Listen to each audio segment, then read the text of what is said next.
10, versículo 1 de 1 aos Coríntios. Irmãos, hoje eu não quero nem pregar muito, quero ser bem objetivo na palavra que o Senhor fez que meu coração se inclinasse a ela para poder compartilhar com os irmãos hoje. Deixa eu ler o texto, capítulo 10, versículo 1.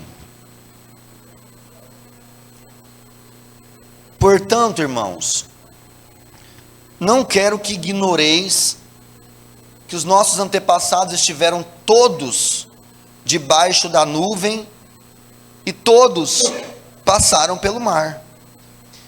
Em Moisés, todos eles foram batizados na nuvem e no mar. Todos comeram do mesmo alimento espiritual. Todos beberam da mesma bebida espiritual, porque tinham a sede saciada pela rocha espiritual que os acompanhava, e essa rocha era Cristo. Entretanto, Deus não se agradou da maioria deles, e por isso seus corpos ficaram espalhados pelo chão do deserto. Esses fatos ocorreram como exemplo para nós, a fim de que não cobicemos o que é ruim, como eles fizeram. Não vos torneis idólatras, como alguns foram, conforme está escrito: o povo se assentou para comer, para beber, e levantou-se para se entregar à orgia. Não nos entreguemos à imoralidade, como alguns deles assim agiram, e num só dia morreram cerca de 23.000. Não devemos pôr à prova a paciência de Cristo, como alguns deles fizeram, e por isso foram mortos pelas serpentes. Não vos entregueis à murmuração, como alguns deles resmungaram e foram mortos pelo destruidor. Repito aqui versículo 11 com força: tudo isso aconteceu como exemplo, e foi escrito como advertência para nós, sobre quem o final dos tempos já chegou. Assim, aquele que julga estar firme, cuide-se para que não caia. Aquele que julga estar firme, cuide-se para que não caia. Não nos sobreveio tentação que não fosse comum aos seres humanos. Mas o que nós acabamos de cantar aqui: mas Deus é fiel, e não deixará que sejais tentados além do que podeis resistir. Pelo contrário, juntamente com a tentação, proverá um livramento para que o possais suportar. Vale um glória a Deus aí, que essa palavra é para... Eu vou ler até esse versículo de novo aqui, que meu coração chega, balançou agora. Não vos sobreveio tentação que não fosse comum aos seres humanos, mas Deus é fiel, e não permitirá que sejais tentados além do que podeis resistir. Pelo contrário, juntamente com a tentação, proverá um livramento para que possais suportar. Diga assim: junto com a tentação, Deus provê o livramento. Olha aqui para mim. Capítulo 10 de Coríntios, Paulo está escrevendo a uma igreja de Cristo, igreja em que o Evangelho de Jesus Cristo é vivo dentro dela. Não é uma seita judaica, não é uma igreja mais ou menos metade cristã, metade judaica, uma igreja cristã, uma igreja bíblica, uma igreja experimentada na doutrina de Cristo. A igreja mais espiritual de todas, a igreja de Corinto. A igreja com a maior diversidade de dons espirituais dentro dela. E Paulo abre o capítulo 10 com uma terrível advertência a essa igreja. Qual que era a advertência? Ele dizia assim: nós aprendemos com a história, ou pelo menos precisaríamos aprender. A gente aprende na vida, irmãos, não é só com quem acertou. Tem gente que busca referência na vida de gente que venceu, de gente que triunfou, de gente que se consolidou. Isso não é errado. Só que não pense você, e seria um equívoco pensar isso, que somente pessoas que cresceram, que venceram, que avançaram, que progrediram, é que ensinam. Pessoas que acertam ensinam, no sentido de você olhar para aquilo que elas praticaram e fizeram para você fazer igual e obter resultados iguais ou pelo menos parecidos. Mas pessoas que erraram na história não merecem ter a sua história simplesmente apagada. Nós não podemos esconder os mortos. Se a geração atual não vê os mortos à beira do caminho, ela vai seguir por um caminho de morte.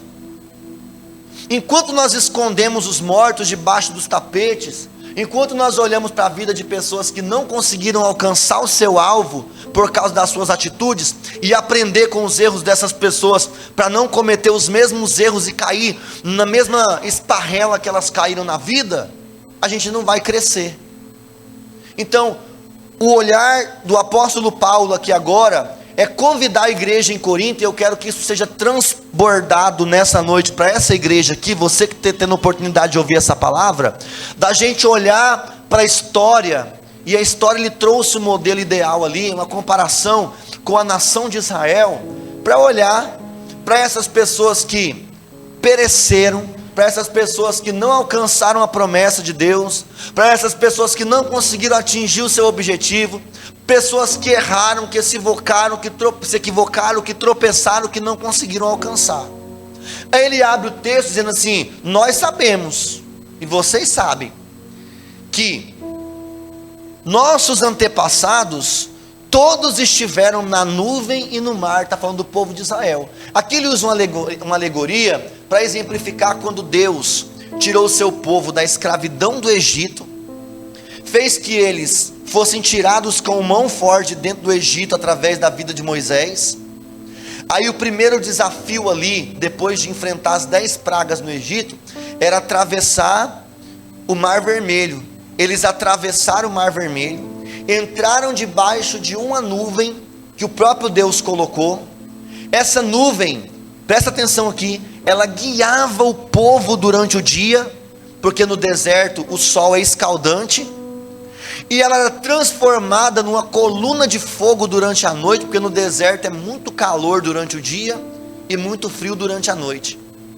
Então tenta imaginar que a sequência, eles são tirados de 430 anos aproximadamente de escravidão, vencendo ali dentro do Egito as 10 pragas do Egito. Eles atravessam o Mar Vermelho e entram debaixo de uma nuvem, e quem vai guiar eles pelo caminho que eles devem andar é essa nuvem. Quando a nuvem anda, eles andam. Quando a nuvem para, eles param. Se a nuvem for para a direita, eles vão para a direita. Se a nuvem for para a esquerda, eles vão para a esquerda. Se a nuvem retroceder, eles retrocedem. Se a nuvem avançar, eles avançam. Então a nuvem era a direção que Deus estava dando, era uma nuvem de dia e uma coluna de fogo durante a noite. Enfrentaram um período que duraria poucos dias, mas que se transformou em 40 anos, por causa da rebeldia, por causa da murmuração, por causa da reclamação. Deus fez uma trajetória que seria curta, se transformar em 40 anos, até chegar lá na terra que Deus havia prometido aos seus antepassados. Só que o detalhe mais triste dessa história é que daqueles homens que saíram há 40 anos atrás do Egito, somente 2 daquela geração conseguiram entrar dentro da terra prometida. O restante, quase 2 milhões de hebreus, todos tiveram seus corpos sepultados no meio do deserto. E o que Paulo está mostrando aqui é o que fez essas pessoas não chegarem onde Deus queria que elas chegassem. O que fez essas pessoas não alcançar o ideal, que era o sonho da vida delas. Foi para isso que elas saíram do Egito, era para entrar em Canaã. Mas aquela geração inteira, de 20 anos para baixo entrou, mas de 20 anos para cima somente Caleb e Josué. O que esse povo fez? O que aconteceu com eles? E Paulo está dizendo: olha para eles, porque quando a gente olhar o que eles viveram, vocês vão ver os erros que eles cometeram para fazer eles perecerem antes de alcançar a promessa, para que vocês não cometam os mesmos erros, e assim sejam impossibilitados e impedidos de alcançar a Canaã. A igreja do Senhor está caminhando em direção a Canaã. A vitória da igreja é atravessar o rio e chegar do outro lado, irmão. Essa é a vitória do crente, é entrar no céu.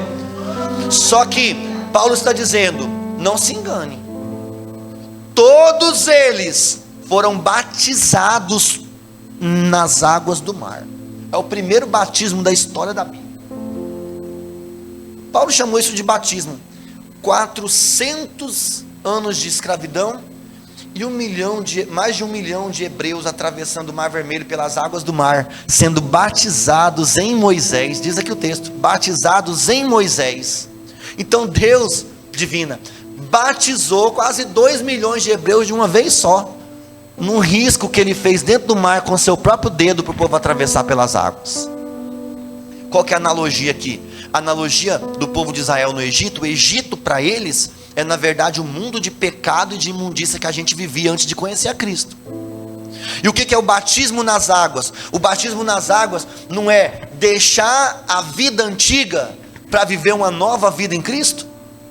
Por isso que ele chama de o batismo em Moisés, porque eles estavam deixando o Egito para trás e aquelas águas estavam se fechando, e quando as águas do Mar Vermelho se fecharam, era como se Deus estivesse dizendo: vocês podem ir para qualquer lugar que vocês quiserem, mas o Egito que vocês estão vendo, nunca mais vocês vão ver. Foi assim que aconteceu comigo e com você quando nós entregamos a nossa vida a Cristo. O velho homem foi sepultado nas águas do batismo, e quando você saiu daquelas águas, o Senhor estava olhando para você e dizendo para você: olha, esse Egito que você viveu no seu passado, foi até hoje. De hoje em diante eu tenho uma nova vida para você viver, eu tenho uma nova história para você viver, eu tenho um novo caminho para você caminhar. Egito nunca mais. E por que eles batizaram no mar e na nuvem? Porque quando eles saíram das águas do mar, eles entraram debaixo da nuvem. Não foi assim que aconteceu comigo e com você? Quando nós saímos das águas do batismo, abandonamos o Egito que ficou para trás, agora a nova vida em Cristo, a gente não anda mais segundo a nossa própria vontade. Agora a gente entrou debaixo da nuvem de Deus. Quando a nuvem avança, a gente avança. Se a nuvem para, a gente para. Se a nuvem vai para a direita, a gente vai para a direita. Se a nuvem vai para a esquerda, a gente vai para a esquerda. Você não aceitou Jesus para ir onde você quer, para falar o que você quer, para vestir o que você quer, para andar onde você quer. Você está debaixo de uma nuvem, e é essa nuvem que determina por quais caminhos você vai caminhar. Isso é garantia de quê, pastor? Talvez a garantia para aqueles homens é que eles veriam a terra prometida, mas Paulo está dizendo: não se engane. Todos passaram pela nuvem, todos passaram pelo mar, sabe? Eles chegaram num lugar que não tinha água, e Deus, de maneira poderosa e milagrosa, apontou uma rocha no meio do deserto e disse para Moisés: conversa com essa rocha. Essa rocha vai andar com vocês a partir de hoje, e a água que vocês precisam para saciar a sede de vocês vai sair de dentro dessa rocha. Moisés estava zangado porque quando o povo viu que não tinha água no deserto, começaram a murmurar contra Moisés e dizer assim: Moisés, você tirou a gente do Egito para morrer de sede aqui no meio do deserto? Era melhor ter morrido. E alguns olhavam para Moisés e perguntavam para ele bem assim: Moisés, não tinha sepultura lá no Egito para a gente ser enterrado? Tinha que ser aqui no meio do deserto? Se fosse para morrer de sede, que ficássemos aqui. Moisés, dá um jeito, foi você que nos tirou, você que é o nosso líder, dá seus pulos. Moisés se irritou com a pressão psicológica que o povo deu nele. Em vez dele conversar com a rocha como Deus mandou, ele foi lá e bateu na rocha.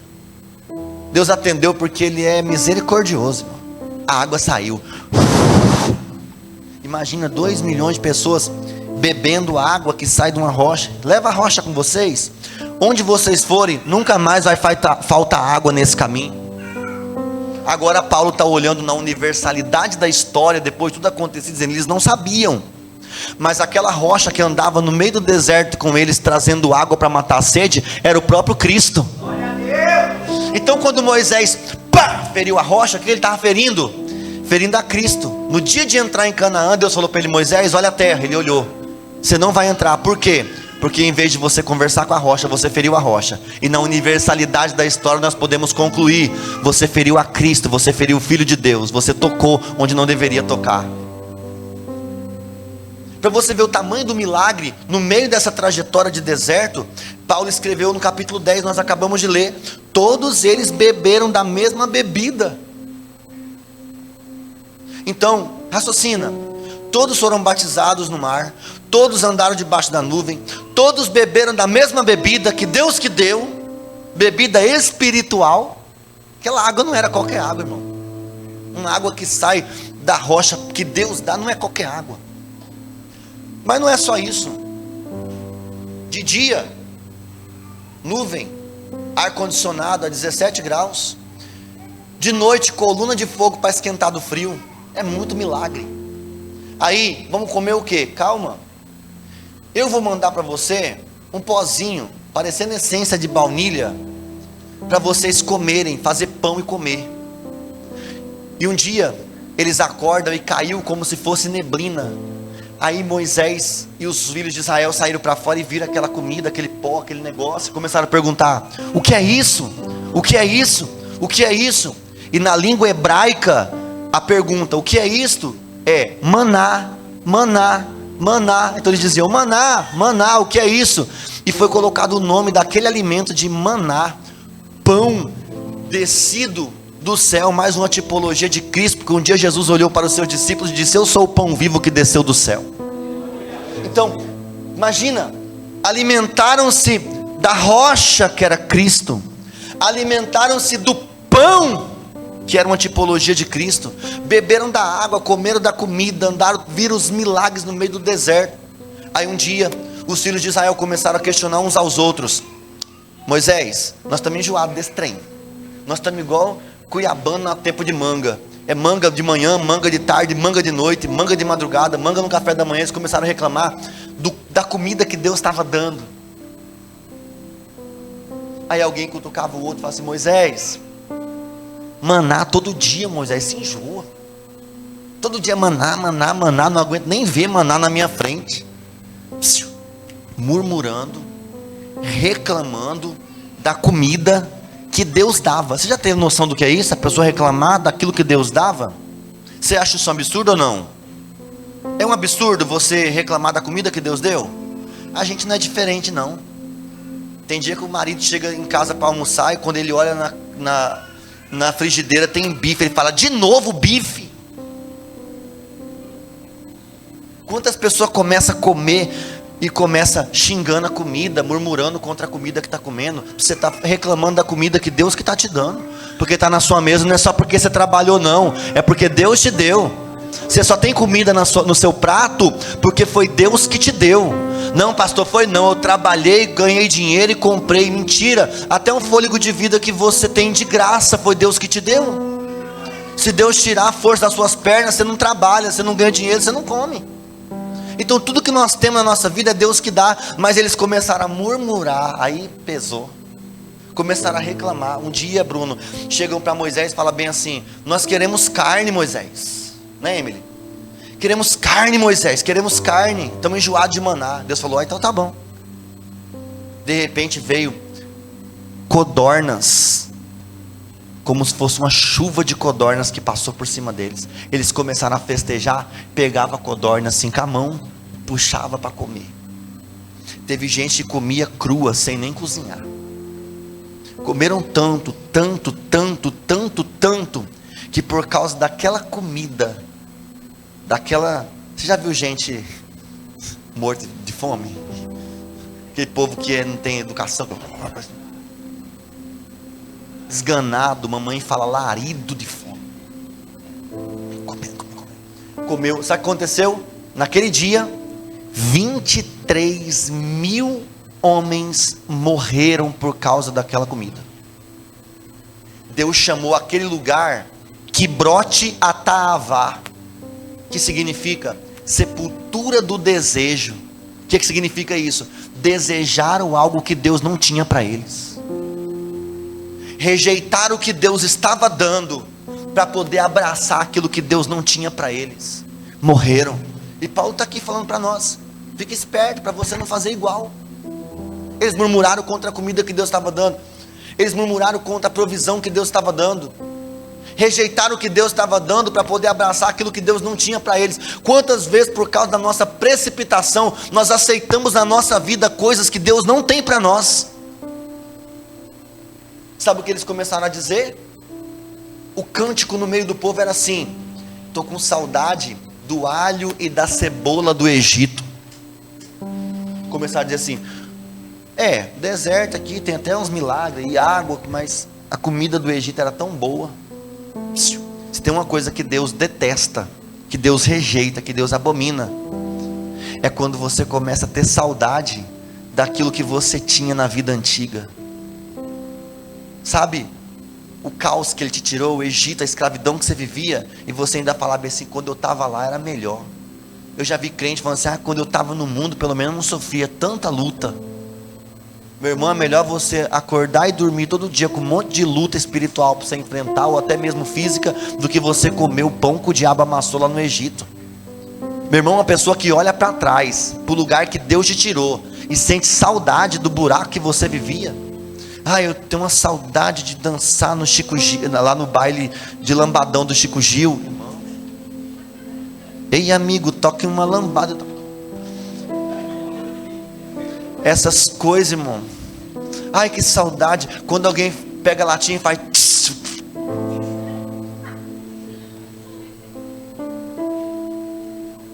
Se Deus não te tirou disso ainda, pela misericórdia de Deus, daqui a pouco Ele tira, porque Deus é misericordioso. Só que se Ele já te tirou, irmão, não queira voltar lá. Aquilo lá não faz mais parte de você. Quem está aqui? Paulo está dizendo: presta atenção, é só vocês olharem o que aconteceu com eles. Por causa da murmuração, eu li com você, por causa da reclamação, por causa do desejo que Deus não tinha, por desejar aquilo que Deus não tinha para eles. Eles foram, irmãos, eles foram ingratos.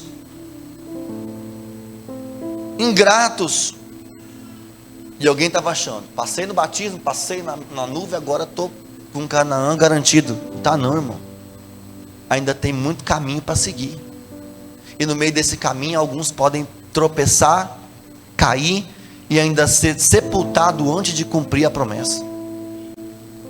Tem gente que vai ficar no meio do caminho. Tem gente que cantou, que pregou, que expulsou demônio, que fez a obra, e naquele dia ainda vai ouvir da boca de Jesus: apartai-vos de mim, que eu não te conheço. Comeu da comida, bebeu da bebida, andou na nuvem, andou no mar, fez tudo, viveu tudo aquilo com Deus naquela trajetória. Irmãos, o deserto para aquele povo foi uma temporada extraordinária de milagre todo dia. Chegaram num lugar em que tinha águas amargas, chamada Mara, que Mara significa amargo. As águas eram amargos. Moisés ora a Deus, ele pega um pedaço de madeira, joga dentro das águas, as águas que eram amargas ficou doce. As serpentes começavam a picar eles no meio do deserto. Deus falou: faz uma serpente de bronze, levanta, todo mundo que olhar para a serpente de bronze vai ser curado e não vai morrer pela picadura da serpente. Então, para cada problema Deus tinha uma solução, para cada situação embaraçosa Deus tinha um livramento. Acabam de sair da escravidão, não tinha exército, não tinha soldado, não tinha armas. Os amalequitas, no capítulo 17 de Êxodo, enfrentam Israel para guerrear contra eles e destruir. A Bíblia diz que Moisés e Arão foram para cima do monte e começaram a orar, enquanto os filhos de Israel lutavam lá embaixo no vale. Quando as mãos de Moisés e Arão, quando as mãos de Moisés estavam levantadas, o povo estava prevalecendo. Quando as mãos de Moisés baixavam, o povo perdia a batalha. Aí Arão e Ur seguraram as mãos de Moisés erguidas para ele permanecer de pé, até que a batalha por completo fosse vencida. O exército de Amaleque, os amalequitas, foram desbaratinados pelo próprio Deus. E veja, os amalequitas, eles lutaram contra Israel na covardia, porque eles tinham acabado de sair da escravidão, não tinha nenhum exército formado. Eu não lembro do versículo que é, mas eu vou ler para você o quanto isso irritou Deus. Capítulo 17, vou achar aqui.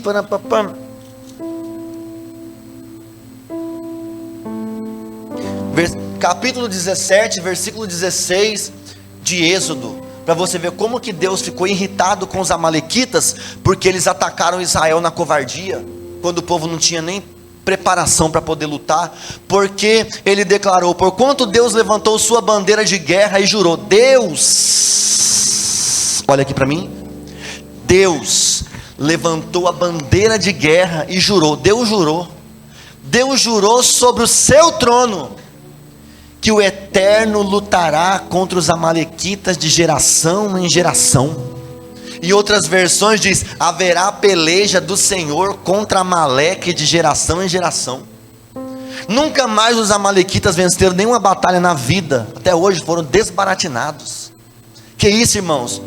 Deus provendo, cuidando, livrando, e o povo de Deus inclinando o seu coração para aquilo que era mal, murmurando, reclamando, se prostituindo com outros deuses. O Senhor disse através de Paulo aqui, volta no versículo 1 Coríntios capítulo 10, versículo 7.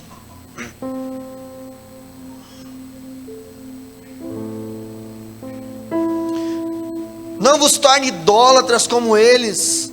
Alguns deles, como está escrito, o povo se assentou para comer e beber, e levantou-se para a orgia. Não nos entreguemos à imoralidade como alguns deles agiram. Num só dia morreram cerca de 123 mil, está falando das codornas. Não devemos pôr à prova a paciência de Cristo. 40 anos o povo pecava e Deus tinha misericórdia, pecava e Deus tinha misericórdia, pecava e Deus tinha misericórdia, e era aquela coisa.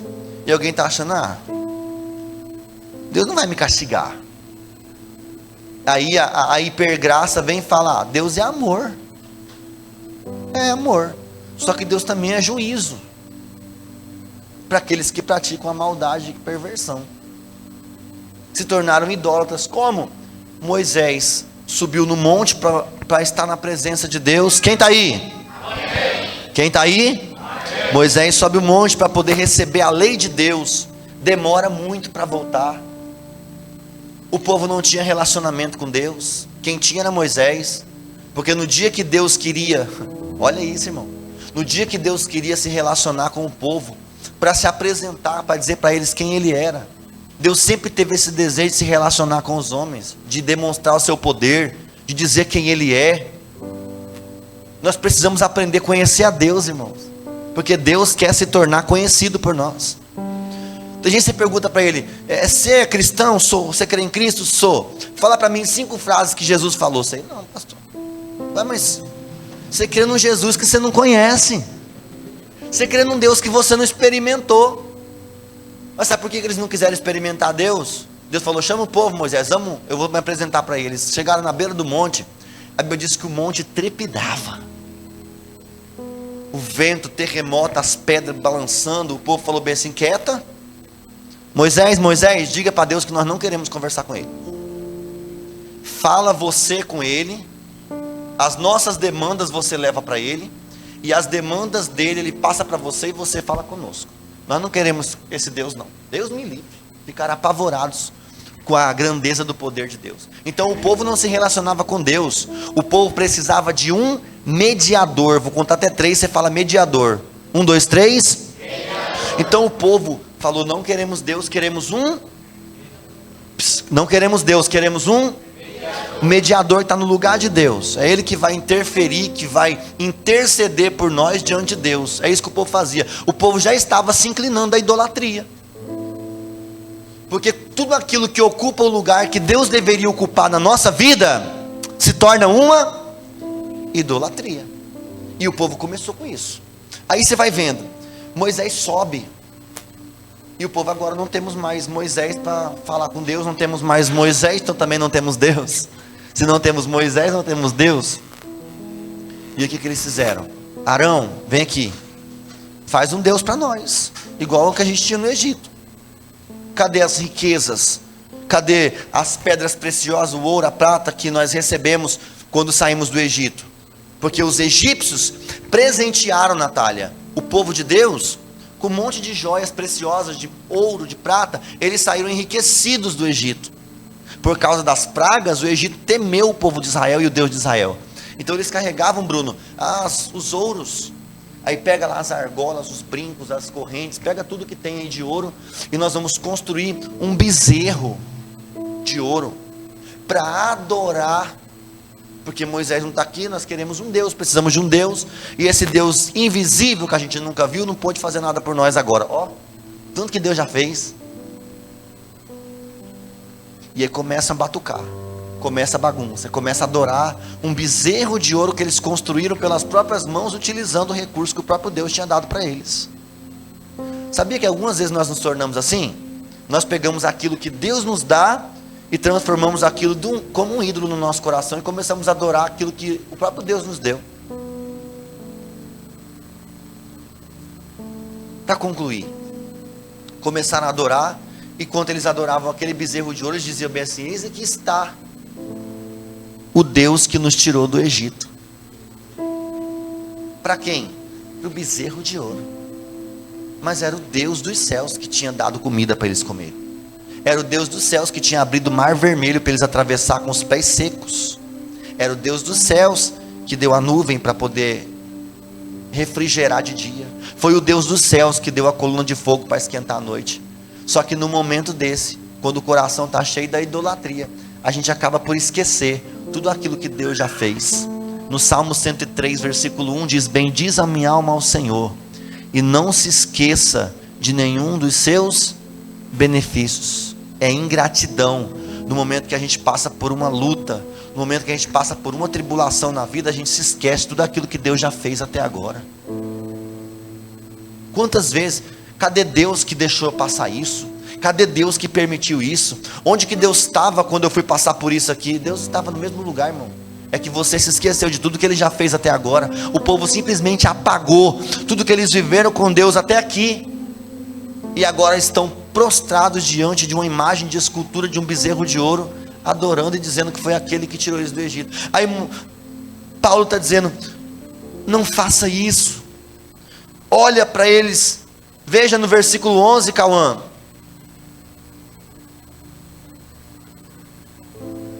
Tudo isso aconteceu como exemplo.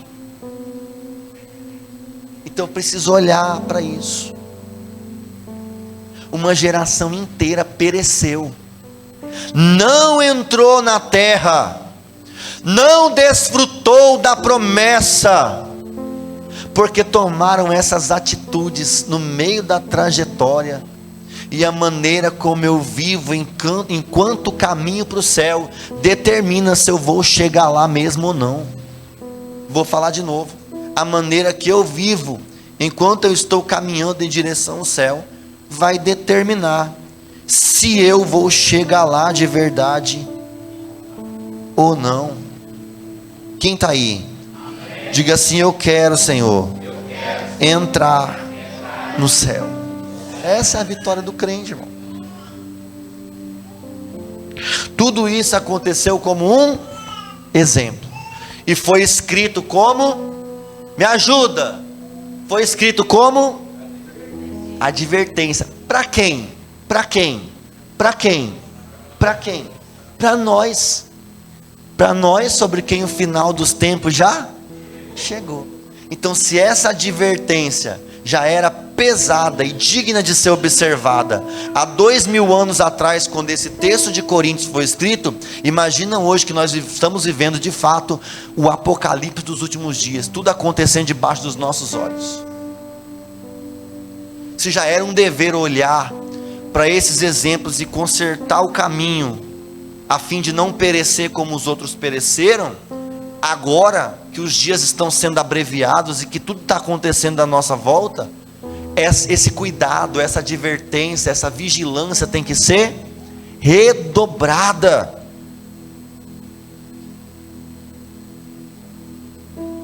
A chave, versículo 12, vigilância.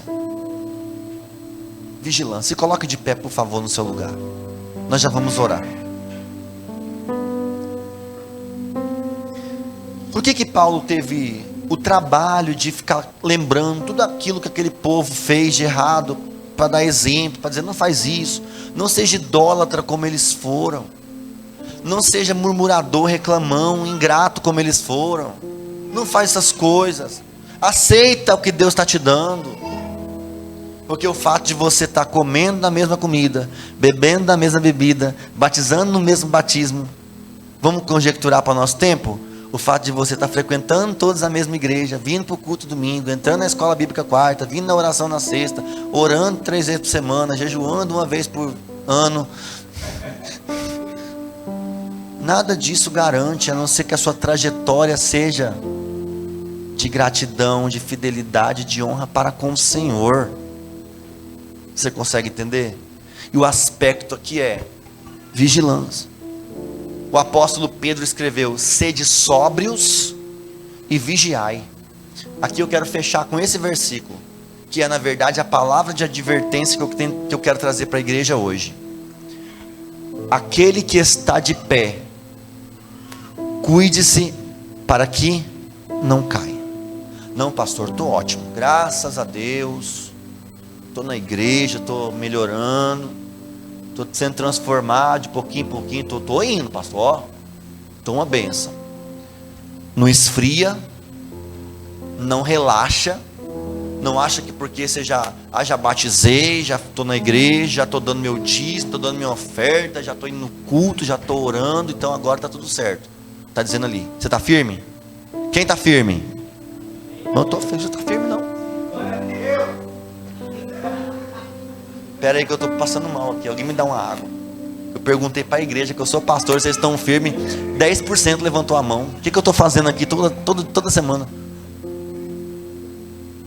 Espera lá que eu acho que foi só uma falha na Matrix. Quem está firme? Quem está de pé? Ou então o que a gente canta é hipocrisia, né?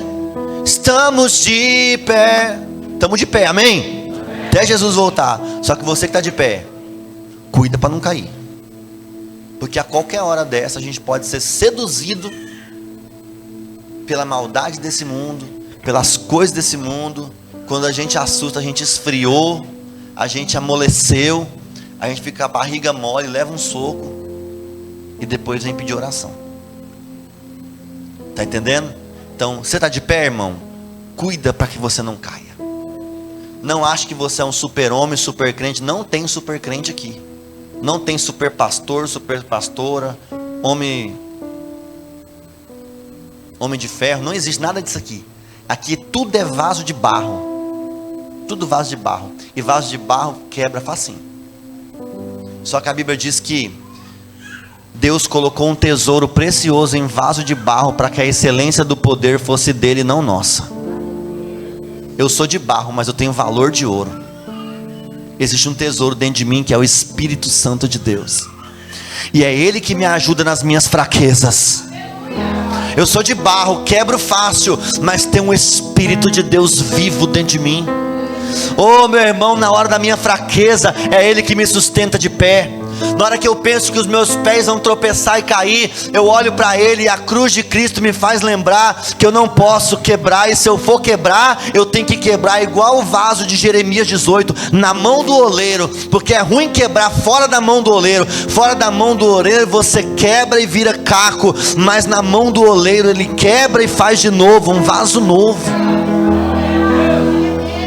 Então é assim que a gente vive, vigilante, atento, esperto. O que faltou para aquele povo? Conhecer o Deus que tinha tirado eles do Egito. Eles não conheceram. Se eles conheceram o Deus, olha aqui, irmão, para concluir, se eles conhecessem o Deus que tirou eles do Egito e que estava conduzindo eles com a sua mão poderosa, eles confiariam nesse Deus. E quando você confia em Deus, você muitas vezes não sabe por que caminho você está andando, mas você confia em quem está te levando. Vou falar de novo, porque por pouco glória é para muita palavra. Quando você confia em Deus, talvez, irmãos, você não sabe nem que caminho que Ele está te levando, mas você confia em quem está te levando. Quem aqui já andou de avião, diga amém. Amém. Você conhece a vida do piloto? Não, mas você entra, faz check-in, os avisos de afivelar o cinto, se afivela, você senta lá e você consegue assistir um filme no voo, você consegue ler um livro, você consegue dormir, e você não sabe quem que é o piloto. Você confia no piloto do avião que você nem conhece, mas muitas vezes você não confia no Deus que te chamou das trevas para a sua luz, e você fica perguntando para Deus: que caminho é esse, Senhor? Você entra dentro de um ônibus, você dorme, o motorista, você não sabe nem se ele tomou aquele negócio que faz a pessoa ficar eletrificada para poder dirigir mais tempo. Você não sabe se ele é bom, se ele é barbeiro, se ele Você não está nem aí, você entra dentro do ônibus, deita e dorme. Você confia no motorista que a empresa contratou. Por que você não confia também no Deus que está te guiando pelos seus caminhos? Ele é Deus, irmão. Ele é Deus. Ele é Deus. E quando todas as coisas estiverem escuras, que você não souber que caminho é esse que o Senhor está me levando, não estou entendendo nada, Senhor, não estou entendendo nada, lembra, eu confio naquele que está me levando. Eu confio em quem está me guiando. Eu confio em quem está me guiando. Jesus estava dormindo na proa do barco, veio a tempestade, os discípulos: Senhor, não te importa que estamos aqui morrendo, perecendo. Mas Jesus estava sentado na proa do barco. Jesus está na proa do teu barco, irmão. Isso me alegra, sabe por quê? Porque Ele está exatamente onde a direção é decidida.